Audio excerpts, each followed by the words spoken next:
Por que será que jogadores top de xadrez do mundo jogam a Ruy Lopes?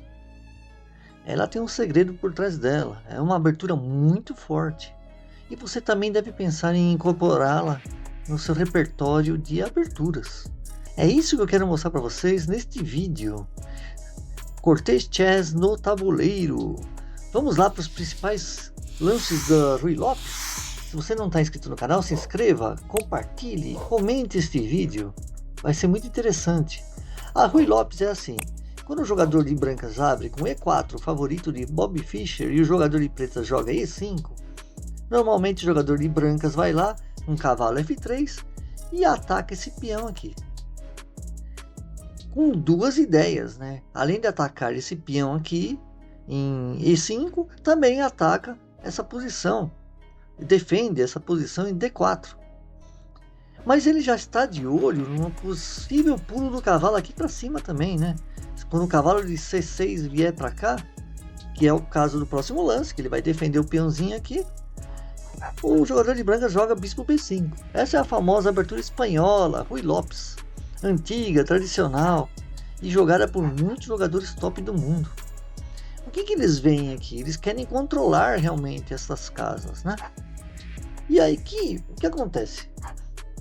A posição dos sonhos do jogador da Ruy Lopes é esta aqui. Veja só. Em que você coloca um centro forte de peões, né? Você faz o roque, coloca a torre nessa coluna aqui, né? Em cima do rei inimigo, né? E você tem uma posição muito boa. Essa é a posição dos sonhos do jogador da Ruy Lopes. Só que o jogador de pretas normalmente faz jogadas para que isso não aconteça. Porque se o jogador de brancas conseguir fazer essa posição, realmente ele está com a partida muito bem preparada para ser ganha, tá? Então o jogador de pretas vai tentar evitar isso. Vamos ver aqui: E4, E5, cavalo F3, cavalo C6, bispo B5, cavalo F6. Então o jogador de pretas já começa a contra-atacar nesse peão aqui. O jogador de brancas, fazendo o roque, deixa esse peão desprotegido. Mas veja bem a situação do jogador de pretas, né? 90% dos mestres tomam esse peão, tá? Eles vão tomar aqui. Só que olha só, essa coluna, quando eu colocar a minha torre aqui em E1, essa coluna vai ficar assim, meio esquisita, né? Tipo um raio-x no rei. O rei não tem proteção, né? Assim, tem esse peãozinho e esse cavalo. Esse cavalo vai ter que sair daqui. Normalmente as pretas jogam 100% dos grandes mestres jogam um cavalo D6 para cutucar esse bispo. Então não dá tempo de você tomar aqui de cavalo, coisas assim, né? Então as pretas jogam um cavalo aqui para cutucar o bispo. E agora, quando jogarmos cavalo toma E5, quando esse cavalo sair daqui, vai ser um cheque descoberto. Então esse cavalo pode vir para cá, atacar a dama, ganhar a dama, né? Se as pretas jogarem cavalo toma E5, que é uma jogada muito usual, nós jogamos cavalo C3, tá? Não vamos tomar o cavalo agora, porque a nossa preocupação é continuar o ataque, explorar essa coluna aberta, né, pela torre. Então agora, se cavalo tomar B5, nós não vamos tomar o cavalo ainda, porque o rei ainda não se defendeu. E pode acontecer o seguinte: cavalo D5, aí o bispo vem, torre toma, e se as pretas errarem aqui, ó, estão perdidas. Se jogarem roque, aparentemente é uma jogada interessante, mas não é, porque as brancas têm essa sequência: cheque, o rei vai sair, porque a dama não vai tomar o cavalo, aí nós vamos com a dama, e vocês já viram isso em vídeos do meu canal. Olha só, cheque, é forçado e a torre vem aqui, checkmate em 13 lances. Vejam o poder da Ruy Lopes. Uma coisa que nós não podemos fazer de brancas: E4, E5, cavalo F3, cavalo C6, bispo B5. Muitos jogadores pretas jogam A6 aqui, cutucando o nosso bispo. Não é interessante tomar aqui o cavalo, porque olha o que pode acontecer: peão toma, aí você toma aqui, e quando as pretas fizerem esse lance aqui, dama D4, que situação nós temos? as pretas vão recuperar o peão. E nós vamos tirar o cavalo, certo?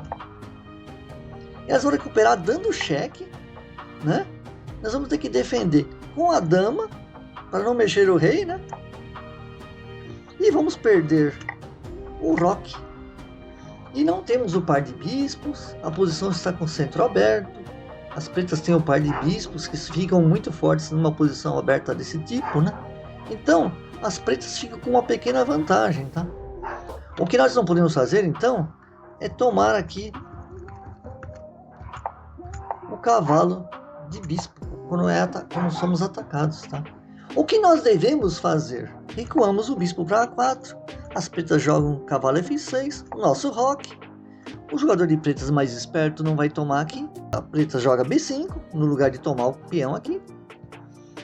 Nós jogamos B3, bispo B3, bispo E7, querendo dar o roque, torre 1. Aí quando vier o D6, a ideia das pretas é abrir essa diagonal para vir com o bispo aqui, né? Então a gente não deixa com o H3. As pretas fazem o roque. C3, abrindo uma casa para o bispo sair, caso o cavalo venha para cá. Se o cavalo for para A5, você joga o bispo em C2. O ideal é não perder esse bispo. Esse bispo é muito importante na abertura Ruy Lopes. Bispo de Casa Branca. Aí vem C5, D4. O que fazer agora? Podemos fazer uns ataques brutais aqui no roque? Sim. Avançar os peões. Mas uma ideia muito interessante também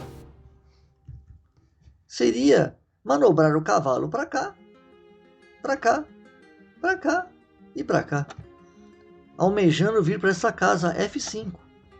Um segundo cavalo no ataque. Aí você tem um ataque mais sólido contra o roque preto, tá? Eu quero mostrar para vocês uma partida que entrou para a história no xadrez em que o Bob Fischer jogou com Paul Bengo. E realmente uma posição parecida com essa. Vocês vão ver como o Bob Fischer, né, um GM, um dos maiores do mundo, né, jogou a partida dele, né? E eu vou correr os lances rapidamente para a gente chegar naquela posição. Ó, ele voltou com o bispo. Aí veio o roque. Bispo E7. Torre 1. Pá, pá, pá. Abriu o caminho para o bispo. Colocou o peão ali. Aí o Benko faz aquela manobra do cavalo. Cavalo H4. Então aqui foi como o Bob Fischer atacou, tá? Ao invés de fazer essa manobra com este cavalo aqui, vindo para cá, para cá, para cá, em F5, ele fez a manobra com o próprio cavalo que já estava aqui, tá? Ele jogou aqui e depois destes lances, jogou este cavalo em F5, tá? Aí bispo toma F5 e toma F5, dama C7, peão vem para G4. Veja, notem bem essa diagonal aqui, né?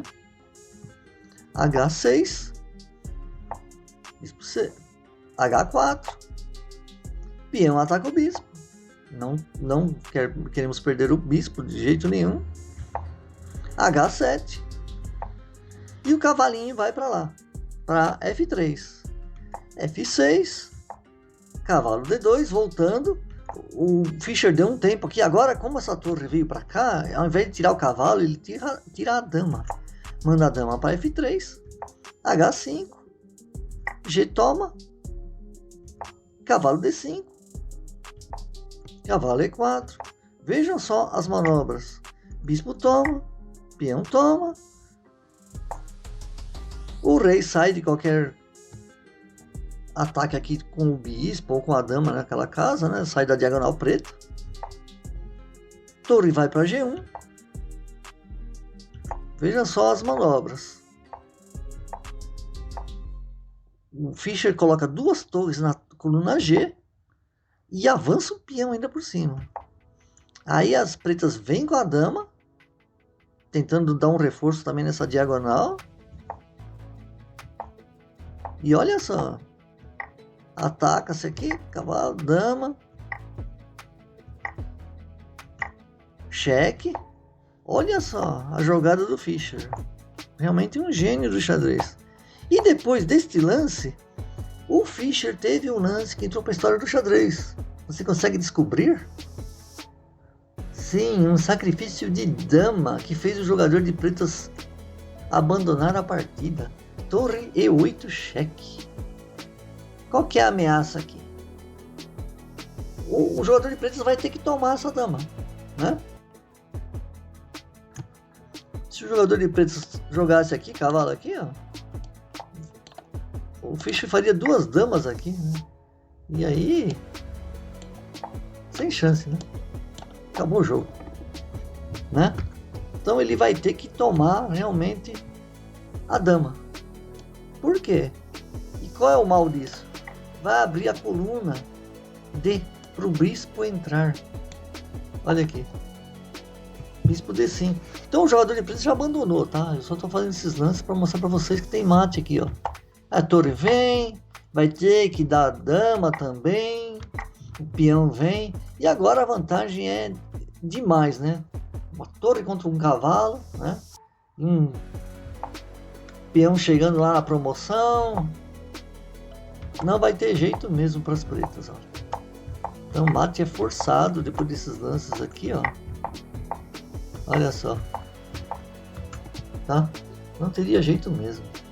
Para vocês verem como os grandes mestres jogam a abertura Ruy Lopes com precisão, né? E se você conseguir jogar 10% do que esse pessoal jogava, você vai aumentar seu rating com certeza. Espero que você tenha gostado desse vídeo. Compartilhe, comente o que você achou dessa estratégia toda jogando a Ruy Lopes. Vale a pena incorporá-la às suas aberturas. E obrigado por assistir esse vídeo. Até o próximo. Valeu!